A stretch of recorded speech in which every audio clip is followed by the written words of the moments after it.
ጤና ይስጥልን የተከበራችሁ የዜና ቤት ሚዲያ ቤተሰቦች እንደምን አላችሁ? አሁን የደረሱን አጫጭርና ሰበር መረጃዎች ለእናንተ አዘጋጅተን ቀርበናል። ሁልጊዜም ትክክለኛና ሚዛናዊ መረጃዎች ፈጥነው እንዲደርሷችሁ የዩቲዩብ ቻናላችን ሰብስክራይብ በማድረግና የደወል ምልክቷን በመጫን የቻናላችን ቤተሰብ እንድትሆኑ በአክብሮት እንጠይቃለን። አሁን ወደ ሰበር መረጃዎቻችን ስናልፍ በቅድሚያ የምታደምጡት መረጃ አሜሪካን በአንድ ጊዜ በሶስት አቅጣጫ ታይቶ በማይታወቅ ድርብ የተፈጥሮ አደጋ እየተናወጠች ነው። በሚሊዮን የሚቆጠሩ ህዝቦች ከቤት እንዳይወጡ የተከለከሉበት አስጨናቂ ሁኔታ ተፈጥሯል።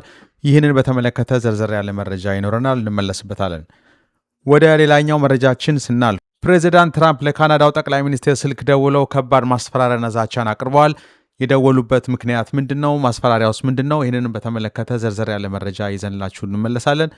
እስከ መጨረሻ አብራችሁን ቆዩ። እነዚህና ሌሎች አጫጭር ሰበር መረጃዎችን ታደምጣላችሁ። አሁን የመጀመሪያው መረጃ አብረን እንከታተል። ወደ መረጃው እናልፋለን። አሜሪካን በአሁኑ ሰዓት በአንድ ጊዜ በሶስት አቅጣጫዎች በተከፈቱ አስከፊ የተፈጥሮ አደጋዎች ምክንያት ታይቶ የማይታወቅ አስጨናቂ ሁኔታ ውስጥ ትገኛለች። በምስራቁ የሀገሪቱ ክፍል ከካናዳ በመጣ የሰደድ እሳት ጭስ ብዙ ህዝብ ታፍኖ ንጹህ አየር ማግኘት ያቃተው ሲሆን፣ በምዕራቡ የሀገሪቱ ክፍል ደግሞ ከባድ የሰደድ እሳት ተነስቷል። እንዲሁም የደቡብ ቴክሳስ ግዛት በከባድ ጎርፍ ማዕበል ተውጣለች። ይህ አሜሪካን በአንድ ጊዜ የገጠማት የሙቀትና የውሃ መደራረብ በሚሊዮን የሚቆጠሩ አሜሪካውያንን ህይወት አደጋ ላይ የጣለ ሲሆን አደጋዎቹ በደረሱበት አካባቢ የሚኖሩ ነዋሪዎች ከቤት እንዳይወጡ ጥብቅ የደህንነት ትዕዛዝ ተላልፏል። ጉዳዩን ይበልጥ አሳሳቢ የሚያደርገው የአየር ጥራት መበላሸትና የሰደድ እሳት ስፋት ሲሆን ከታላላቅ ሐይቆች መነሻ አድርጎ እስከ ዋሽንግተን ዲሲ የደረሰው ጥቅጥቅ ያለ ጭስ ከ100 ሚሊዮን በላይ አሜሪካውያንን የሚተነፍሱት ንጹህ አየር አሳጥቷቸዋል። ሁኔታው የከፋባት የቺካጎ ከተማ የአየር ብክለቷ በዓለም ላይ ሁለተኛ አስከፊ ደረጃ ሆኖ በመመዝገቡ ባለስልጣናት በሚቺጋን ሐይቅ ዳርቻ የሚገኙ መናፈሻዎችንና የባህር ዳር መዝናኛዎችን ሙሉ በሙሉ ለመዝጋት ተገደዋል። በተመሳሳይ ሰዓት በ15 ግዛቶች ውስጥ 68 ግዙፍ የሰደድ እሳቶች የተነሱ ሲሆን ይህንን ለመቋቋም ከ17000 በላይ የእሳት አደጋ ሰራተኞችና ወታደራዊ ሄሊኮፕተሮች ሌት ተቀን እየተፋለሙ ይገኛሉ። በሌላኛው የአገሪቱ ክፍል ደግሞ የቴክሳስ ግዛት ለ3 ተከታታይ ቀናት በወረደው ከባድ ዝናብ ምክንያት የቴክሳስ ከተሞች አስከፊ ጎርፍን አስተናግደዋል።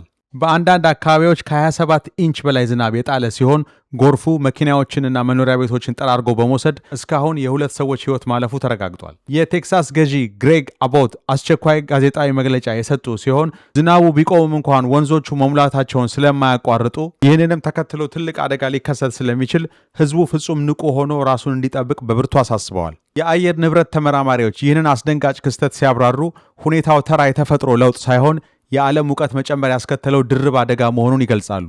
አደጋው በአሜሪካ ብቻ የተወሰነ ሳይሆን በአሁኑ ሰዓት አውሮፓም በከባድ የሙቀት ማዕበል እየተፈተነች ትገኛለች። በዚህም ሳቢያ በግሪክ፣ በፈረንሳይ እና በስፔን በርካታ የጫካ ሰደድ እሳቶች ተቀስቅሰው የብዙዎች ሕይወትን ቀጥፈዋል። በጀርመን ብቻ ከሮበርት ኮች ኢንስቲትዩት የተገኘው ዘገባ እንደሚያመለክተው በዚህ ዓመት እስከ ሰኔ መጨረሻ ድረስ ከ5100 በላይ ሰዎች ከሙቀት ጋር በተያያዘ ምክንያት መሞታቸው የጉዳዩን አሳሳቢነት በግልጽ ያሳያል። ባለሙያዎቹ ሬዞናንስ ብለው በሚጠሩት ሳይንሳዊ ክስተት ምክንያት የአየር ሞገዶች በአንድ አካባቢ ላይ ተጣብቀው በመቆየታቸው አደጋው ረዘም ላለ ጊዜ እንዲቀጥልና ትርምስ እንዲፈጥር አድርገዋል። ሙቀቱ በአንድ በኩል መሬቱን በማድረቅ ለአውሮፓና ለአሜሪካ የሰደድ እሳት ምቹ ሁኔታ ሊፈጥር የቻለ ሲሆን በሌላ በኩል ደግሞ ከባቢ አየር ከፍተኛ የውሃ ትነት እንዲይዝ በማድረግ ለከባድ ጎርፍ መነሻ ሆኗል። ይህ አሁን በዓለም ዙሪያ እየታየ ያለው ክስተት የዓለም የአየር ንብረት መዛባት ምን ያህል አስፈሪ ደረጃ ላይ የደረሰ መሆኑን የሚያሳይ ነው።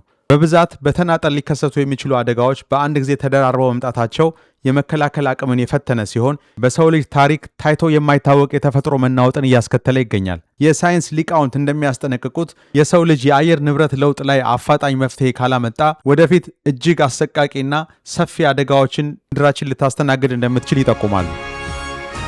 ወደ ሌላኛው መረጃችን ስናቀና የተፈጥሮ አደጋ ወደ ፖለቲካ ጦርነት ተቀየረ። በአሜሪካና በካናዳ መካከል ያለው የፖለቲካ ውጥረት አሁን ደግሞ ወደ ተፈጥሮ አደጋ ተሸጋግሯል። ይህም የሆነው በቅርቡ ከካናዳ ተነስቶ ወደ ዩናይትድ ስቴትስ እየገባ ያለው ጥቅጥቅ ያለ የሰደድ እሳት ጭስ አየር ሙሉ በሙሉ በማበላሸቱ ሲሆን በሚሊዮን የሚቆጠሩ አሜሪካውያንን ለአጭርና ለረጅም ጊዜ የጤና እክል እየዳረገ ይገኛል። ይህ አደገኛ ጭስ በመካከለኛው ምዕራብና በሰሜን ምዕራብ የአሜሪካ አካባቢዎች ላይ ከፍተኛ የጤና ማስጠንቀቂያዎችን ያስከተለ ሲሆን የህዝቡን የውጭ እንቅስቃሴዎችም ሙሉ በሙሉ አግዶታል። ይህንን ተከትሎ ፕሬዚዳንት ዶናልድ ትራምፕ እጅግ ቁጣ የተሞላበት ማስጠንቀቂያ በካናዳ ላይ ሰንዝረዋል። ፕሬዚዳንት ትራምፕ በትሩ ሶሻል ሚዲያ ገጻቸው ላይ ባስተላለፉት መልእክት የዚህ ብክለት ዋጋ አሁን ካናዳ እየከፈለች ባለችው ታሪፍ ላይ በቀጥታ መጨመር አለበት በማለት አዲስ የኢኮኖሚ ማዕቀብና ተጨማሪ ታሪፍ እንደሚጥሉ አስታውቀዋል። ትራምፕ ለተከሰተው የጤና ቀውስ የካናዳ ባለስልጣናትን በቀጥታ ተጠያቂ ያደረጉ ሲሆን ደኖቻቸውንና ቁጥቋጦቻቸውን በአግባቡ ባለመጠበቃቸው አሜሪካን በቆሻሻ እና ጤናማ ባልሆነ አየር እንድትወረር አድርገዋል ሲሉ ክሳቸውን አቅርበዋል። ይህ ክስተት ሆን ተብሎ የተደረገ ቸልተኝነት ሲሉ የገለጹት ትራምፕ ጉዳዩን ሙሉ በሙሉ ተቀባይነት የሌለው መሆኑን አረጋግጠዋል። ይህ የቃላት ጦርነት ወደ ዲፕሎማሲያዊ ፍጥጫ እያመራ መሆኑን የሚያሳዩ ፍንጮች የታዩ ሲሆን ትራምፕ የችግሩን አስቸኳይ መፍትሄ ለመጠየቅና የሀገሪቱን እቅድ ለማወቅ ለካናዳው ጠቅላይ ሚኒስቴር በቀጥታ ስልክ መደወላቸውን አሳውቀዋል። የአክሲዮስ ጋዜጠኛ ሄርብ ስክሪብነር እንደዘገበው የካናዳ የደን ቃጠሎ ጭስ አዘውትሮ የሚከሰትና አሜሪካን በከፍተኛ ሁኔታ የሚፈትን የቆየ የድንበር ተሻጋሪ ቀውስ እንደሆነ አስታውሷል።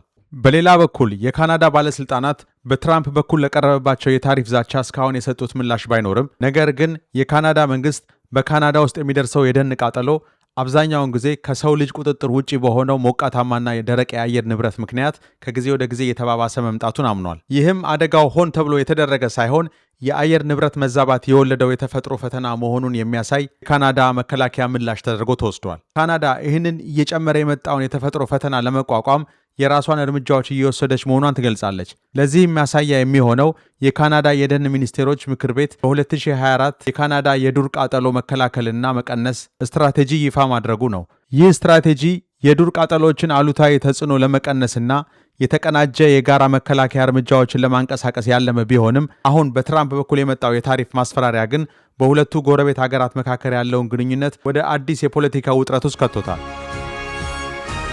ወደ አጫጭር ሰበር መረጃዎቻችን ስናልፍ በቅድሚያ የምታደምጡት መረጃ ዩናይትድ ስቴትስ ለሰባተኛ ተከታታይ ምሽት በኢራን ውስጥ በሚገኙ ኢላማዎች ላይ የአየር ጥቃቶችን ጀምራለች። የአሜሪካ ጦር እነዚህ ዘመቻዎች የኢራን ወታደራዊ አቅም በተሳካ ሁኔታ እያዳከሙ መሆናቸውን ይገልጻሉ። ሆኖም ቴሄራን እነዚህን ክሶች በብርቱ በመቃወም የአሜሪካ ኃይሎች የሲቪል መሰረተ ልማትን ሆን ብለው ኢላማ እያደረጉ ነው ስትል ወቅሳለች።